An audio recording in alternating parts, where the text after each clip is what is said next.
السلام علیکم سر جی دا وګورئ زموږ پارټي سټارټ ده او دا زموږ ټول کلاسمیټ وایي چې په دې کې خو سټډي نه کېږي نو سبا سیشنل دی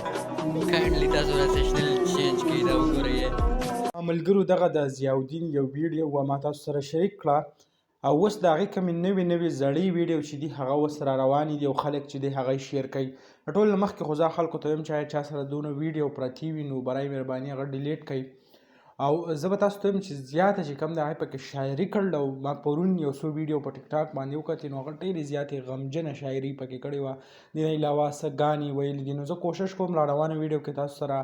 د هغې کم ویډیو یا څه چې دي هغه هم شریک کړم خو بل طرف ته به راشو د کیس په حوالې سره نو د پلار کومه وینا چې ده هغه وایي چې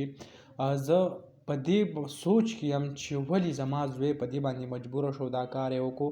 وایي زه هر قسمه دغه چې کوم دی ما سوچ وکړو هر طرف ته خو فی الحال د هغې ما ته څه ریزن هم نه معلومیږي چې ولې ضیاءالدین هغه په دې باندې مجبوره شو دا کار یې وکړو هغه وایي چې زه هم لګیا یم او دا کوشش کوم انویسټیګیشن خپل کوم چې ولې زما زوی داسې چل وکړو بل طرف ته چې کوم دی انتظامي هغې هم داسې